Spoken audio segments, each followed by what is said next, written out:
I would find myself driving in a small car en route to some destination or other.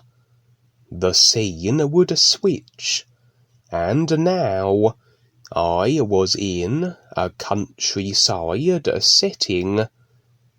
I had made a camp here in a slightly rocky area and was eating a meal.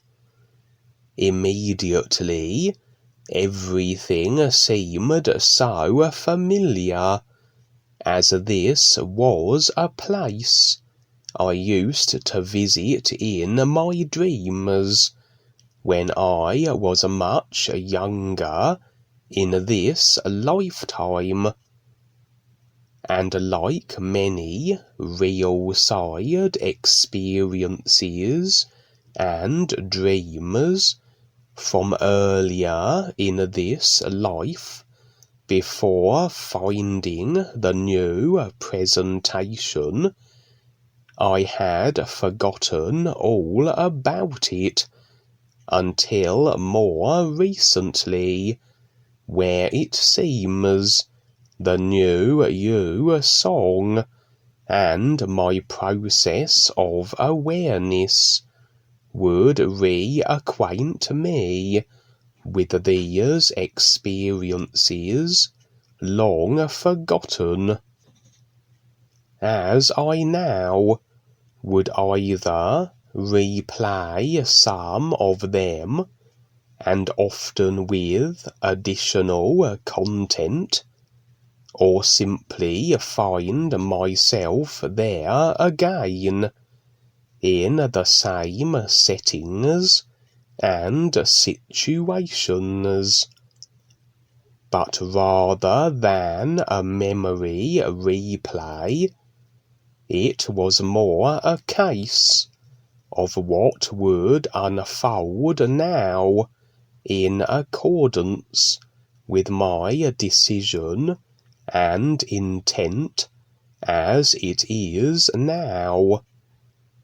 The place was just how I remembered it from long ago, the setting, and with giants that roamed around, generally keeping to themselves, and one of the giants would always stop, peer down at me from its great height, and transform suddenly into that of a woman. The same would occur here, and it was the same woman from before. She hadn't changed or aged a day. However, it was apparent that this wasn't just a replay, as she seemed delighted to see me again after all these years. She had been most dismayed how I had stopped coming here and seeing her, but she certainly was pleased I had returned now. It came flooding back as I remembered this woman and how she was. I can only describe her as a very draining individual. She was a kind of a trickster, and had all manner of abilities. She was very insecure also, and the kind of individual who would irritate and aggravate you to the point where you would wish to leave her presence, then she would become upset and tug on your emotional strings by causing you to pity and feel sorry for her. She was someone I remember visiting in this place for years, being entertained by her magics, also rather drained by her attitudes, but finding it hard to disengage from her due to her self-pity routines. So an emotional tap-lining attachment to be sure, but eventually I had left her for good, and this repeating dream experience from childhood had become a distant, forgotten memory. She was exactly the same as she had been before, in her attitudes and way about her, but it wasn't so much that I was back again because of an emotional attachment that I never severed, more so that despite how she was, she knew this place, and if I played her games for a while, she would take me further into this realm, as she had always done in the past. For I had to reach a certain location here, and only she could take me. If she agreed to guide me through the places and scenes she had once shown me on occasion before, as I simply couldn't seem to get there without her, as though it wasn't just a case of remembering the directions, but that her magics somehow forged the route and facilitated the journey. And once I reached as far as she always would take me, I knew there was somewhere beyond where I could then go further than I ever had before.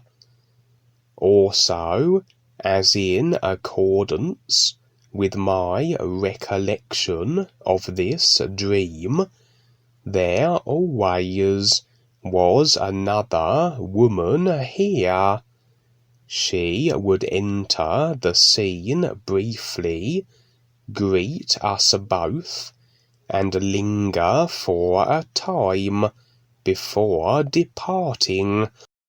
Back then, I didn't know this woman's identity, but unbeknownst to me, due to my forgetting these dreams, I would encounter her again in more recent times, just not realize it was the same person until now.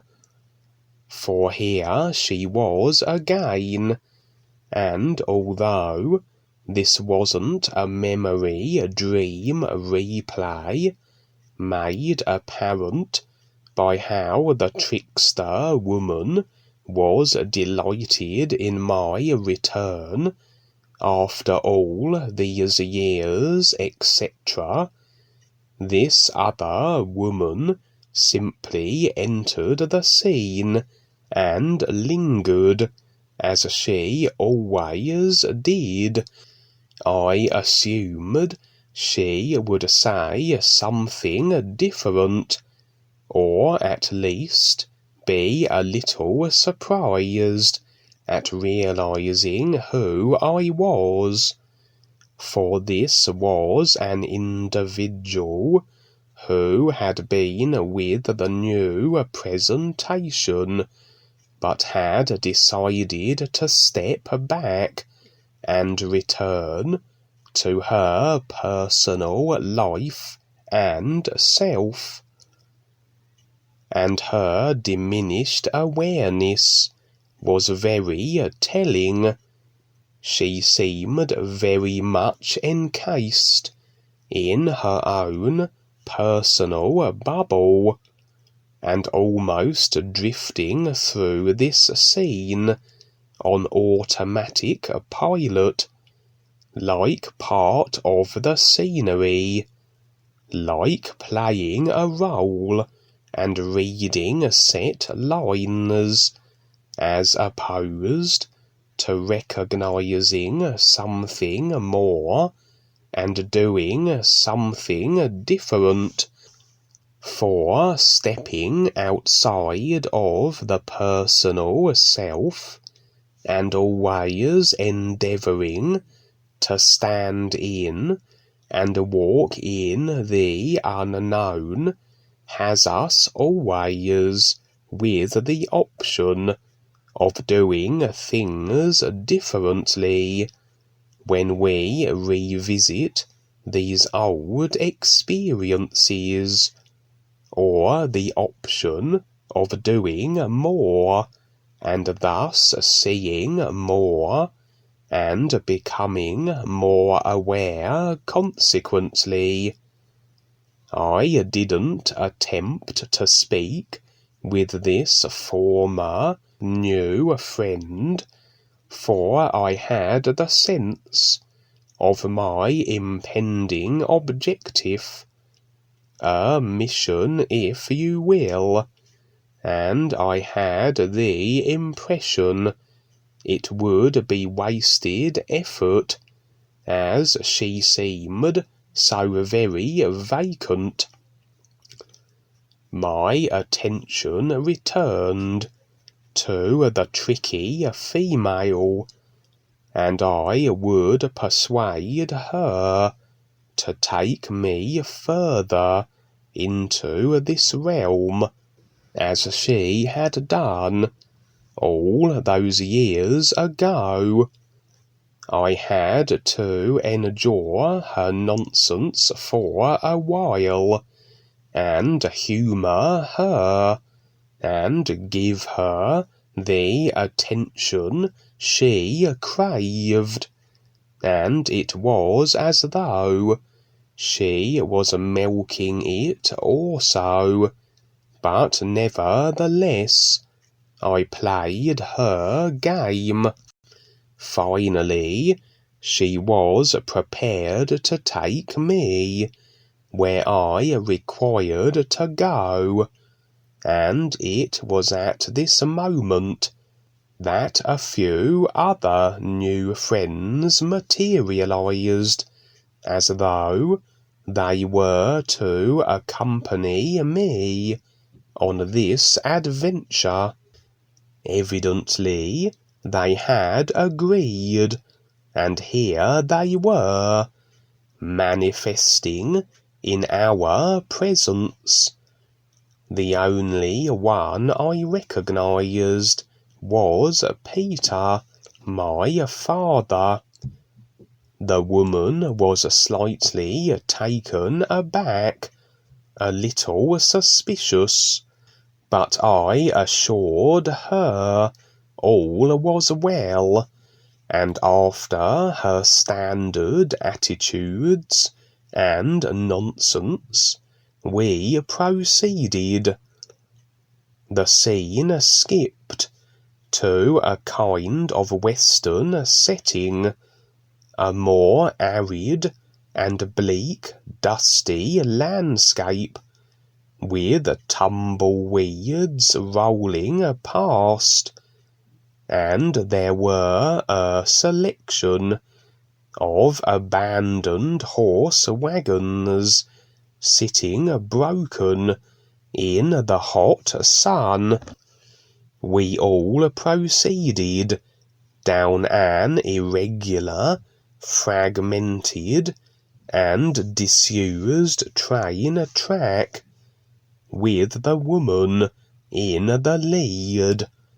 She was merrily pointing out the various sights, features, and points of interest, as though she were a tour guide. Just as casually, she pointed out the werewolves that appeared to frequent these lands, much to the alarm of my group, who proceeded to huddle closer. The werewolves didn't seem to wish to bother us, posing no threat. They simply looked on with curiosity. One stood directly behind us, on the train tracks, a mere 20 feet or so from us, followed us absently for a time, appeared to grow bored, and then just stood there as we continued, and it was soon lost from sight. Again, I remember this place from before, remembered the werewolves, but could not have accessed this place without her guidance. It was as though she were the guardian of this realm in a way, or at least a guardian of a part of it, and that she knew all the doors, and had all the keys. The scene switched again, and we were inside a long abandoned rail train. It was of a design very much in keeping with the Western mid-1800s era, the sort of decor and fashion you would expect with a train of this time period. My group and I continued following the woman as we walked in a single file through the long train. There seemed no source of light. There were no windows that I noticed, so everything was cast in a gloom, but enough light, it seems, that we could see our surroundings.